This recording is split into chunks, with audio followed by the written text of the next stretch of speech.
Hi, everyone. It's a pleasure to be here at the innovationhub.school and is to share some sparkling ideas with you and have the opportunity to collaborate with innovation in schools worldwide. Well, I'm George Stein. I'm Brazilian, father of a 12-year-old daughter, a researcher, teacher, professor, and also someone who's really purpose. One of the biggest purposes is to help and to support the transformation that we have to do in education here in Brazil and also worldwide. So it's a huge pleasure and honor to be here with you. Well, let's go. I'm going to share some ideas with you, and we are calling these sparkling ideas. And my idea with that, my objective with that, is to share uh, one thing that I work as a social innovator that we call here, that it's the theory U. And I put it this way, like you should be able to see my screen right now. And a theory U is a potential framework to address the teacher's challenges. And maybe you are not familiar with the theory U. So uh, in a nutshell, thinking about the theory, it's an alternative way to go from point A to point B. When we think about innovation and transformation, we have an initial point like A, and then ideally, we have this idea of getting to the point B, but it's not exactly always that we can reach the point B. But what we learned from the beginning in school is that the easiest and the fastest way to go from A to B is a straight line. And the theory U kind of says the opposite thing. The best way to go from A to B is from a U shape. And I'm going to tell you a little bit about this. And the way I like to put it and to frame it, that it's a theory U is an intervention framework to co-transform complex systems. So if we're talking about innovate school, innovate education, I like to use it as a framework. And that's why I'm going to share this with you. Talking about the theory U, you have four levels of responding to change. And these levels you see that they are going deeply into the U. The first one is to react. You have something that happens and you want to change something. It's like reacting. Let's use the example of the need that we have to recover the learning due to the pandemic period. So you have in the school, you have an assessment and you realize that the learning that was supposed to happen during the pandemic, the remote learning period, didn't happen. So a quick fix is just give more classes, like expand the time and give more, let's say, math classes in order to the children to learn the math that they didn't learn this period. And this is the reacting. The second level is redesign policies. Let's say with not just reacting, but we have to think about the process and the structure. Okay, maybe it's not just math, maybe we have some language problems and some science problems. So we have to redefine our process, our structure of how are we going to recover this learning. So let's say the school decided that they are not evaluating 1 year period, but they are going to evaluate 2 years period. And so they have more time to rearrange classes and learning. But actually, we have to think a little bit further and think about reframing values and beliefs. And think about, wait a minute, it's not just about time, it's thinking about what do we really want children to learn. It's not just a question to transform 1 year period in 2 years period. We have to like think a little bit more about our curriculum and how are we going to teach children. And the last level, the deepest level, the more important one, is to connect with the source of energy and inspiration and will. What's the school? What's the school is all about? What's the purpose of school? What's the purpose of the owner, the leaders, the teachers, and the students? So why are we here? And not only change time and the curriculum, but also change our attitudes and just to question the purpose and the really meaning from school. And from that point, like we are going down in the U shape, and then we start to act in the opposite. And we go from the upper side and the right side of the U to make some changes. And we're talking really about three movements of the U. The first movement, it's to observe, observe, observe. We have to see, we have to listen, we have to feel the reality of the system. We have to understand the system that we are going to change. So if you're talking about the teacher's challenges or the school challenges, we have really to go deep in an understanding journey to see from the perspectives of several stakeholders that are involved and committed with the change. Then we reach the bottom of the U, and it's time to connect oneself, each one of the persons that are connected, with the inner knowing to emerge. What I didn't know that now I know, what's my willing to change, what do I think that is important, and then connect with the source of inspiration and will. It's really a retreat, individual retreat that connects the systemic understanding with the individual self and knowing about what's important and what do everyone and anyone wants to change. And then we have a prototype, the new, based on the collective connection of the individuals that were involved in this journey. So basically, these are the U form. I want to share with you what I really learned from that. My learnings were, we have to think as any kind of professional development program as a collective journey with support to individual ones. We are changing the school, we are changing the system, we are changing the organization. But people connect, the bottom part of the U is an individual connection. And we have an individual journey through the U. So yes, of course, we have a collective journey, and we kind of, I took care of this, but you have some specific, and it's normal, it's human, different ways of dealing with that. So we have to prepare to give some support to individual ones. The second one is we have to reconnect with the inner source of individuals. Actually, during the program, I realized that I made this connection myself. I have some specific, more, let's say, more significant relationship with the people that I interviewed, but there were like 20, 25 people that I didn't connect so well, and I was a little bit away from what they were thinking. And so during the program, I had to find ways to reconnect with them and make them reconnect their purpose in order to be there. And also expand the transformation until the collective embodiment of the school. The transformation is not only to deliver the program, the professional development program. We have to be there next to the school in order to guarantee that the system is comfortable enough, it's able, and it's, how can I say, it's willing to go by themselves, continuing the journey of transformation.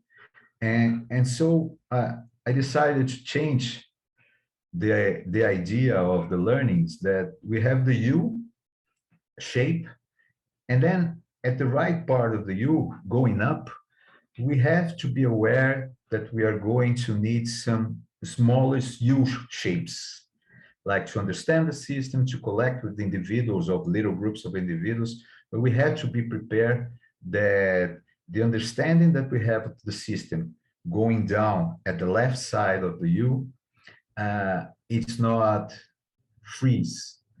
We have to keep on assessing these changes.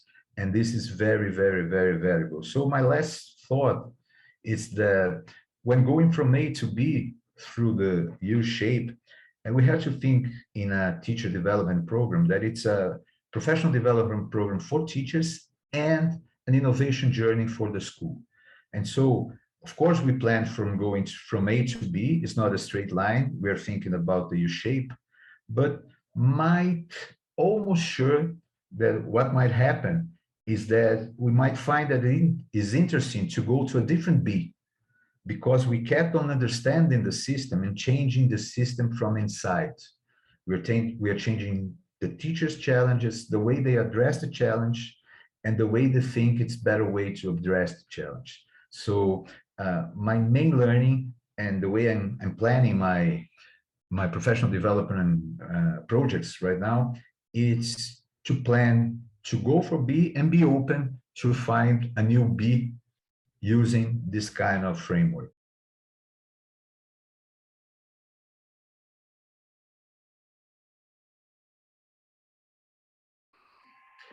I think that it always starts with some kind of invitation for important stakeholders to talk about the program.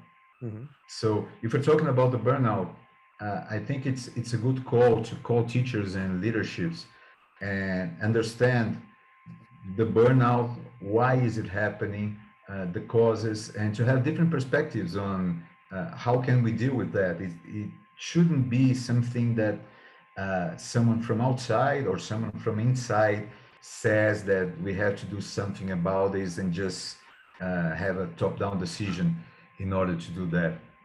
The thing is, I would say, if I was a responsible for a school, and if it's a problem that it's bothering, it's causing damage for teachers, for students, and for the school as a whole, it's something to invite how to deal with the burnout and how to deal with maybe the why is there and why the learning or the teaching, the process of teaching and learning, it's not being happening as it's supposed to be. Probably you have burnout, you don't have learning, you have a lot of people that are not happy with the results, any kind of results that a school should deliver.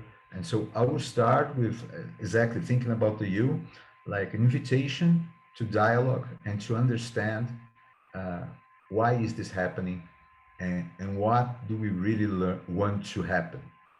What do we want children to learn? What do we want teachers to be and the school to be? We just had to cope with the emergency, right? And there was no time probably to take that distance and to start reflecting on also how we can how we can deal with this on a deeper level, right? And avoid this burnout situation and potentially maybe evolve towards also another form of learning. But of course, that requires time, right? And it requires that these individual U curves at the level of every teacher, you have to find time for that to happen and for them to vocalize these things, etc. And that's probably one of the challenges. Exactly. What I didn't mention about the U theory is that they have another very nice framework that you have to have 3 levels of openness. Mm-hmm. You have to have at the first level, open mind, mm-hmm. then open heart, and then open will. Right. And what happens, I think, with the pandemic is that we put some stress on a school system that was already not functioning very well. Right. So from my experience, and I agree 100% with you that according to the way that we approach schools to invite for these conversations and these changes of attitude, it's not going to happen. So what happens sometimes is really to go for more direct problems than school. It's comfortable to reschedule some time to address, and then go little by little, increasing this thing of open mind, open heart, and open will, and increasing the skills of people to talk, to listen, to dialogue, and to be open to reassess values and beliefs and the processes that are going on in school. And I see schools here in Brazil that I work for, that some schools are going to do this, and some schools definitely are not going to be able to perform this way. So I must say that a U-shaped transformation is not for anyone. Okay, that's also a very interesting remark. And because I also picked up, and I think it's quite related. I mean, you had this idea of that theory that this U-shape, the journey has to happen at 2 levels, no? On the individual connection and then the collective journey, no? Yes. And there I think I see 2 challenges, no? On one hand, the individual connection is what we just said before. For that, you need those 3 open levels, I guess, right? Otherwise, you would not create the connection. And the collective journey is also a challenge, I guess, because the first, I mean, often you can also perceive a school as a collection of individuals, and it's not a given that these individuals have the desire to create a collective journey. Perfect. Right. No, How, it's so how can you create that desire for collective journey? Can you connect to that? Was probably the question, right? Can you help to create that collective journey? I think this conversation is going deeper in a way that it should go when you when you really want to transform one system. It's really a matter of culture and leadership. Mm-hmm. So of course we have different people, different teachers, different leadership at schools, and it's in the way you actually can address how and if people are aligned with the purpose of organization and how the organization, the school is changing that or is giving space for people who are not aligned to be there and to speak their voices and to have the chance to stay or to go or to change, or it's just something like it's coming from a very hierarchical top-down way of managing things, and so it's not going to happen. And I think that's why my experience and my projects regarding that some organizations are not able to do the change as we are talking about, and some they do like a not so profound you. Right. So yeah, no, totally. And that's maybe my last question. When I was listening to your case study, I was thinking, I was putting myself in the position of a school leader, right, or a member of a school leadership team, and I was thinking, wow, I had that opportunity to be doing my PhD, right, and to spend the time to go and do all these interviews and analysis and test workshops. But my reality is quite a different one. I have very little time on my hands, right? The one emergency chases the other. So is there any advice you have? How, and is there possible, can tier review and some of the ideas that you presented be applied by a school leadership team, even if they have very little, or also teachers, right? Even if they have very little time on their hands? I think that one thing that theory you lack is like the prototype skills and agile mindset. Mm-hmm. Like, so I kind of like to mix theory U with agile methodologies or something like this. We have to think about MVP for a theory U also.